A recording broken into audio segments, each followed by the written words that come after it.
नमस्कार विद्यार्थी मित्रांनो, आपण आशययुक्त अध्यापन पद्धती मराठी या विषयातील घटक क्रमांक 2चा अभ्यास करत आहोत.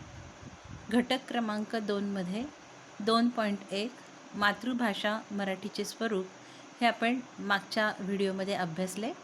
आता आज ह्या व्हिडिओमध्ये त्याच्या पुढचा भाग मराठी विषयाची किंवा मातृभाषा मराठीची गरज आणि महत्त्व हा भाग लक्षात घेणार आहोत. मग हा भाग आपण लक्षात घेताना आपल्याला सर्वात पहिलं महत्त्व याप्रमाणे सांगता येईल की मराठी हा जो काही विषय आहे, विषय म्हणण्यापेक्षा भाषा या दृष्टिकोनातून आपण लक्षात घेणार आहोत. मराठी भाषेचं महत्त्व आपण इथे लक्षात घेत आहोत. तर या मराठी भाषेच्या संदर्भात सर्वात पहिलं महत्त्व या दृष्टिकोनातून इथे आपण लक्षात घेणार आहोत की मराठी भाषा ही महाराष्ट्रातल्या प्रत्येक शाळेतील अध्यापनाचं माध्यम आहे. आपण महाराष्ट्रात राहतो. महाराष्ट्राची मातृभाषा ही आपली राजभाषा आहे, प्रमाणभाषा आहे आणि म्हणूनच प्रत्येक शाळांमध्ये जर आपण इंग्रजी माध्यमाच्या शाळा सोडल्या तर उरलेल्या ज्या काही शाळा आहेत तर त्या मराठी माध्यमाच्या आहेत. मराठी माध्यमाच्या म्हणजेच काय की त्या ठिकाणी अध्ययन आणि अध्यापनाचं जे काही साधन आहे ते म्हणजे मराठी भाषा आणि म्हणूनच मराठी माध्यमाच्या प्रत्येक शाळांमध्ये विद्यार्थ्यांचं अध्ययन आणि शिक्षकांचं अध्यापन हे मराठी भाषेतून चालतं. म्हणूनच मराठी भाषेचं महत्त्व आपल्याला या ठिकाणी लक्षात येतं. दुसरं महत्त्व असं लक्षात येतं की मराठी भाषेमुळे सामाजिक व सांस्कृतिक जो काही वारसा आहे तर तो टिकून राहतो किंवा हा जो काही वारसा आहे हा पुढच्या पिढीकडे संक्रमित होत असतो. मग आता हा जो काही भाग आहे तर या भागामध्ये आपल्याला काय लक्षात घ्यायचं आहे की कोणत्याही समाजाची संस्कृती जी आहे ही भाषेच्या दृष्टिकोनातूनही लक्षात घेतली जाते किंवा भाषा हा जो काही भाग आहे तर हा संस्कृतीचा भाग म्हणून आपण लक्षात घेतो. मग अशी ही जी काही संस्कृती आहे तर ही संस्कृती वैशिष्ट्यपूर्ण किंवा मग विकसित होण्याच्या दृष्टिकोनातनं मराठी भाषा ही खूप महत्त्वाची आहे असं आपल्याला लक्षात येतं. तसं आपण मागच्या व्हिडिओमध्ये पण अभ्यासलं की मराठी ही जी भाषा आहे तर ही खूप पूर्वीपासून किंवा ही प्राचीन भाषा आहे असं आपण लक्षात घेतलं होतं आणि म्हणूनच सांस्कृतिक वारसा जो आहे किंवा ज्याला आपण सामाजिक म्हटलेलं आहे तर मराठी माणसाचा, मराठी समाजाचा, महाराष्ट्रात राहणाऱ्या प्रत्येक व्यक्तीचा जो काही समाजाचा विकास असेल किंवा सांस्कृतिक विकास असेल तर हा मराठी भाषेमुळे झालेला आहे असं आपल्याला या ठिकाणी म्हणता येईल. म्हणूनच मराठी भाषा जी आहे तर या भाषेचं महत्त्व लक्षात घेताना आपल्याला सामाजिक आणि सांस्कृतिक वारशाच्या दृष्टिकोनातनं लक्षात घ्यावं लागणार आहे. त्यानंतर पुढचं जे काही महत्त्व आहे ते वाङ्मयीन आवड व अभिरुची निर्माण करण्याचं मराठी भाषा हे साधन आहे असं तिसरं जे महत्त्व आहे ते लक्षात येतं. मग आता वाङ्मयीन आवड ज्याला आपण इथे म्हणतो किंवा अभिरुची म्हणतो, आवड आणि अभिरुची एकाच अर्थाने आपण इथे लक्षात घेणार आहोत. तर आपले जे काही विद्यार्थी आहे तर या विद्यार्थ्यांना जे मराठी माध्यमातून शिकत आहेत किंवा ज्यांचा मराठी हा विषय आहे, इंग्रजी माध्यमात जरी असले तरी काहींचा विषय हा मराठी हा आहे. आपल्या महाराष्ट्रामध्ये मराठी हा विषय प्रत्येक शाळांमध्ये कंपल्सरी केलेला आहे आणि म्हणूनच या मराठी विषयातनं किंवा या मराठी माध्यमाच्या शाळांमधनं विद्यार्थ्याला विविध प्रकारच्या वाचनांची आवड निर्माण होते आणि हे जे काही वाचन आहे तर हे वाचन जर तो मराठीत करत असेल तर ते लवकर त्याला आकलन होतं कारण मराठी ही त्याची मातृभाषा आहे आणि म्हणून तो जे वाचतो ते त्याला समजतं आणि समजल्यामुळेच त्याला त्याची आवडही निर्माण होत असते. म्हणूनच या ठिकाणी मराठी भाषेचं महत्त्व पाहत असताना ह्या लहान विद्यार्थ्यांना आपल्याला वाङ्मयाची आवड निर्माण करता येते. मग यामधून विद्यार्थी जो आहे हा सुद्धा स्वतःच्या काही कथा असतील, कविता असतील तो लिहिण्याचा प्रयत्न करतो. म्हणजेच काय की या साहित्यामध्ये बालसाहित्याची निर्मिती तो करत असतो आणि या दृष्टिकोनातून आपल्याला मराठी भाषेचं महत्त्व जे आहे हे लक्षात येतं. यानंतर आपल्याला आणखी पुढचं जे काही महत्त्व इथे लक्षात आपण घेत आहोत ते म्हणजे तोंडी व लेखी आत्मनिवेदनाचे साधन ही मराठी भाषा आहे. आत्मनिवेदन म्हणजे काय, की आपल्या स्वतःला जे काही सांगावयाचं आहे, जे आपलं मत आहे ते मत मांडायचं आहे, कोणत्या तरी विषयावरती आपले विचार व्यक्त करायचे आहेत, तर हे व्यक्त करावयाचं जे काही साधन आहे ते मराठी भाषाच आहे. इथे तोंडी आणि लेखी स्वरूपाचं म्हटलेलं आहे. आणखी यामध्ये आपण आणखी एक जोडू शकतो की आपण आपले जे काही विचार आहे, आपण विचारही आपले मराठीमध्येच करत असतो आणि या आंतरिक क्रिया आहेत. आपण विचार करतो कशात करतो, आपण मराठीमध्ये करतो. ही आंतरिक स्वरूपाची क्रिया आहे. आपल्याला म्हणजे आपण कोणत्या भाषेमध्ये विचार करत आहोत हे जोपर्यंत आपण प्रकट करत नाही तोवर ते समजत नाही, परंतु प्रत्येकाला त्याचं माहीत असतं की माझी ही मातृभाषा मराठी आहे आणि किती आपण म्हटलं की मी इंग्रजीमध्ये विचार करेल तर असं होत नाही. आपण बहुतांशी म्हणण्यापेक्षा अनेकदा नेहमीच जवळजवळ आपण मराठीमधून विचार करत असतो आणि म्हणून जेव्हा जेव्हा आपल्याला आपले विचार व्यक्त करण्याची संधी मिळते किंवा जेव्हा जेव्हा आपल्याला विचार व्यक्त करण्याची वेळ येते त्यावेळी आपण मराठी भाषा ही नेहमी सर्रास वापरत असतो. दोन कोणीही मित्र भेटले तर पटकन ते मराठी बोलतील. तर या ठिकाणी आपण काय लक्षात घेणार आहोत, मराठी मातृभाषेचं महत्त्व, की ही जी भाषा आहे तर ही आत्मनिवेदनाचं साधन आहे. मग हे आत्मनिवेदन तुम्ही तोंडी स्वरूपात करा, लेखी स्वरूपात करा, कोणत्याही भागामध्ये तुम्ही विचार करा, तर तुम्हाला मराठी हेच माध्यम अतिशय उत्कृष्ट आहे. म्हणून मराठी हे आपल्या मातृभाषेचं महत्त्व या ठिकाणी लक्षात येतं. मग आता यानंतरचं पुढचं जे महत्त्व आहे ते म्हणजे विचार, भावना व अनुभवाच्या आदानप्रदानाचे माध्यम. आता इथे आदानप्रदान म्हटलं आहे.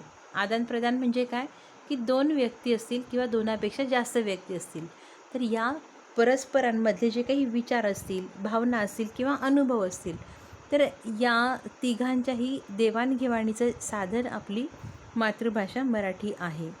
म्हणून हेही महत्त्व इथे लक्षात येतं. समोरच्या व्यक्तीच्या भावना असतील किंवा एखाद्या समूहाच्या ज्या भावना आहेत या भावना आपल्याला आपल्या मातृभाषेमध्ये जर म्हणजे आपल्यापर्यंत कोणी पोचवत असेल तर ते आपल्याला लवकर समजतं. किंवा आणखी आपण आदानप्रदान म्हटलेलं आहे, आपल्याला आपल्या भावना व्यक्त करायच्या असतील तर त्या आपण आपल्या मातृभाषा मराठीमध्ये उत्कृष्टरित्या आपण मांडू शकतो. पण जर आपण म्हटलं की दुसऱ्या भाषेमध्ये मांडायच्या ह्या भावना तर त्यामध्ये कुठेतरी एक ते आव्हान असतं किंवा मग तिथे मर्यादा येतात. तर ह्या दृष्टिकोनातून आपल्याला आपल्या मातृभाषा मराठीचं महत्त्व लक्षात येतं की आपण आपले जे काही विचार असतील, भावना असतील किंवा अनुभव आहे हे म्हणजे दुसऱ्या व्यक्तीला सांगताना किंवा दुसऱ्याच्या आपण ऐकताना मराठी ही भाषा जी आहे हीच महत्त्वाची आहे. यानंतरची पुढचं जे काही महत्त्व आहे ते ह्या दृष्टिकोनातून आपण लक्षात घेणार आहोत की मराठी भाषा ही काय आहे, तर हे व्यक्तिविकासाचं साधन आहे. मग व्यक्तिविकास हा कोणत्या क्षेत्रामध्ये आपण लक्षात घेतलो, बौद्धिक, भावनिक आणि कार्यात्मक, ज्याला आपण सर्वांगीण विकास असंही म्हणतो, की प्रत्येक व्यक्तीचा जो विकास आहे तर हा सर्वांगीण असला पाहिजे असं आपण म्हणतो. आणि सर्वांगीण विकास हे शालेय शिक्षणाचं सर्वात महत्त्वाचं उद्दिष्ट आहे. आणि या सर्वांगीण विकासाचे 3 क्षेत्र सांगितले जातात, बोधात्मक क्षेत्र, भावात्मक क्षेत्र आणि क्रियात्मक क्षेत्र. तर या 3ही क्षेत्रांचा जो विकास आहे तर तो मराठी भाषेमधून उत्कृष्ट रीतीने होत असतो. बौद्धिक विकासाचा जर इथे आपण विचार केला तर आपला विद्यार्थी शाळेमध्ये म्हणजे जर लहान असेल, प्रायमरीला असेल तर त्याला मातृभाषा हीच आवश्यक आहे असं आपण अनेक तज्ज्ञांकडनं ऐकतो. मग या ठिकाणी त्याच्या बौद्धिक विकासामध्ये कुठेतरी मातृभाषेचा हा जो ठसा आहे किंवा मातृभाषा जी काही असेल तर त्यातनं त्याला लवकर समजतं, आकलन चांगल्या प्रकारे होतं. म्हणूनच बौद्धिक विकासाच्या दृष्टिकोनातनं ही जी काही आपली मातृभाषा मराठी आहे ही महत्त्वाची आहे. त्यानंतर भावनिक विकास आपण म्हणतोय, मागच्याही मुद्द्यामध्ये आपण लक्षात घेतलं होतं की भावनांची जी आदानप्रदान आहे ती आपण या मराठीमधूनच उत्कृष्ट रीतीने व्यक्त करत असतो. तर हा जो काही भावनिक विकास आहे, तर हा भावनिक विकाससुद्धा आपल्याला मराठी मातृभाषेतूनच आपण चांगल्या प्रकारे करू शकतो. आणि क्रियात्मक विकास ज्याला आपण म्हटलं की जे काही कौशल्य असतील तर त्या कौशल्यांचा विकास जर करायचा असेल तर त्यासाठीसुद्धा मराठीतल्याच काही इन्स्ट्रक्शन असतील किंवा सूचना असतील आणखी किंवा मग काही ज्ञान असेल तर त्या कौशल्यासाठी आवश्यक असलेल्या जेही काही मार्गदर्शन असेल किंवा ज्ञान असेल तर ते जर मराठीतून प्राप्त होत असेल तर ते अतिशय उत्कृष्ट रीतीने होत असतं. म्हणून या दृष्टिकोनातून आपल्याला मातृभाषा मराठीचं महत्त्व जे आहे हे या ठिकाणी लक्षात येतं. यानंतर म्हटलं आहे की ही जी काही भाषा आहे आपली मराठी भाषा, तर ही ज्ञान आणि मनोरंजन प्राप्तीचं साधन आहे.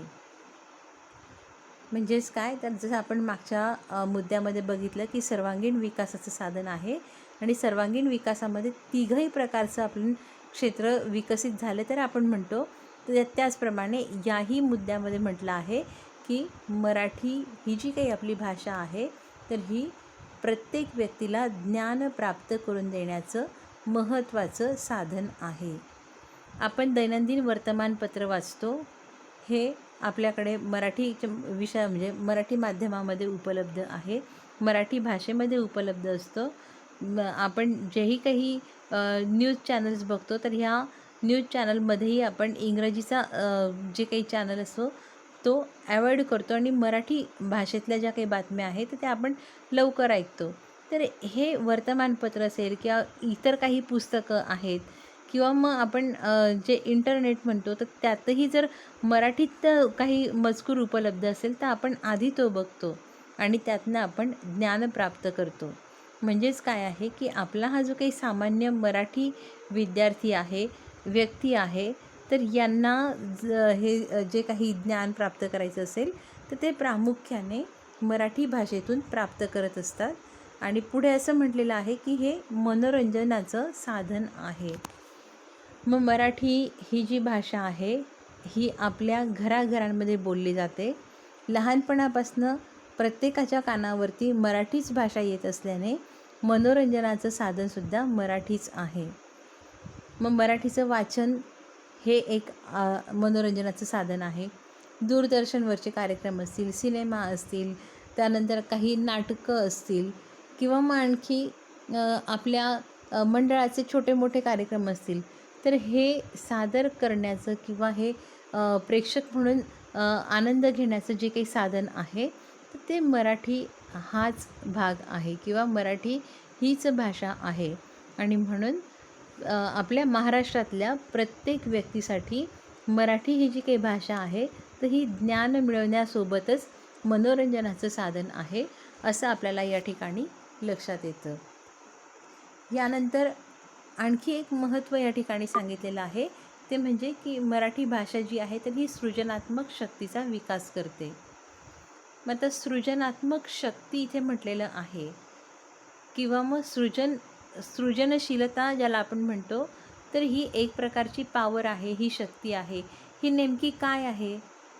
थोडासा याचा जर आपण विचार केला तर आपल्याला असं लक्षात येतं की ही जी काही याला आपण इंग्रजीमध्ये क्रिएटिव्हिटी म्हणतो. काही शब्द जे आहेत आपण मराठी भाषेचं महत्त्व बघतोय, परंतु तुम्हा लोकांना सृजनशक्ती हे सांगण्याऐवजी जर आपण क्रिएटिव्हिटी म्हटलं किंवा क्रिएटिव्ह थिंकिंग म्हटलं की लगेच तुम्हाला लक्षात येतं की ही वेगळ्या प्रकारची शक्ती आहे. आणि या शक्तीचा जर विकास करायचा असेल तर आपल्याला मराठी मातृभाषा ही महत्त्वाची आहे. मग हे नेमकं काय आहे, ही सृजनशक्ती काय आहे? तर यामध्ये विविध प्रकारच्या आयडियाज ज्या असतात तर ह्या निर्माण व्हाव्या लागतात. ज्याला कल्पना म्हणतो आपण. तर विविध प्रकारच्या ज्या कल्पना आहेत तर ह्या कल्पना निर्माण करण्यासाठी आपली जी मातृभाषा आहे ही खूप महत्त्वाची आहे, हे लक्षात घ्या. आता ह्या ज्या कल्पना आहेत ह्या कल्पना आपण कुठे तयार करतो? तर ह्या कल्पना तयार करण्यासाठी बाहेर कुठेच जावं लागत नाही. त्या सगळ्या आपण आपल्या मनातल्या मनामध्ये करत असतो. आणि आपल्या मनातल्या मनामध्ये आपण जेव्हा आपण लक्षात घेतो तेव्हा आपल्याला आपली मराठी मातृभाषाच आहे हे लक्षात येतं. बऱ्याचदा असं होतं की कुठल्या तरी एखाद्या समस्येचा आपल्याला पर्याय मिळालेला असतो, परंतु तो आपल्याजवळ आपल्या मातृभाषेमध्ये असतो आणि समोरच्याला तो सांगताना आपल्याला अडथळा निर्माण होतो. म्हणून जर आपण मातृभाषा आपली मराठी आहे, तर या मराठीमधून आपल्याला विविध प्रकारच्या सृजनशक्तीचा विकास हा करता येतो. मग विविध प्रकारची सृजनशक्ती म्हणजे काय? तर प्रत्येक क्षेत्रामध्ये ही सृजनशक्ती आहे. उदाहरणार्थ चित्रकलेमध्ये आहे. मोठमोठाले जे पोर्ट्रेट्स आहे किंवा मग चित्र आहेत, तर ते खूप महाग विकले जातात हे आपल्याला माहिती आहे. त्यांचं चित्र प्रदर्शन लागतं. तर हे काय आहे की हे त्या कलाकाराने काढलेलं चित्र आहे. आता या चित्रामध्ये भाषा कशी आली? तर तो जो चित्रकार आहे तो विचार करतो आणि त्याप्रमाणे ते चित्र रंगवत असतो, चित्र काढत असतो.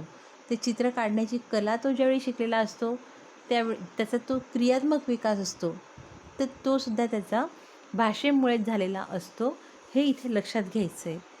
मग विविध प्रकारचे क्षेत्र आपण लक्षात घेतो आहे. मग विज्ञान हे एक क्षेत्र आहे. विज्ञानामध्ये नवनवीन प्रयोग झालेले आहेत. विविध प्रकारच्या समस्यांवरती उत्तरं संशोधकांनी प्राप्त केलेले आहेत. मग हे का शक्य झालेलं आहे?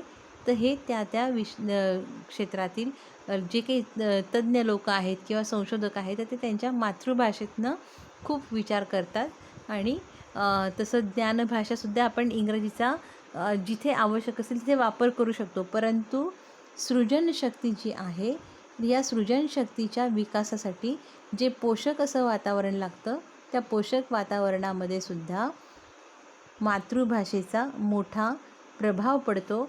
म्हणून इथे आपल्याला या मातृभाषा मराठीचं महत्त्व लक्षात येतं. आपल्या मराठी भाषेमध्ये सुद्धा ही सृजनशीलता आपल्याला लक्षात येते. विविध प्रकारचे काव्य निर्माण करण्यासाठी, विविध प्रकारच्या कथा निर्माण करण्यासाठी, कादंबऱ्या तयार करण्यासाठी आपल्याला सृजनशक्तीचा विकास लागतो आणि हा विकास मातृभाषा मराठीमधून होत असतो. तर एकंदरीत अशा सर्व अंगांनी विचार केला, सर्व बाजूने विचार केला, तर आपल्याला काय लक्षात येतं की मराठी ही जी काही आपली मातृभाषा आहे, तर हिचा आपल्या जीवनामध्ये खूप महत्त्वाचा भाग आहे, असं इथे आपल्याला लक्षात येतं.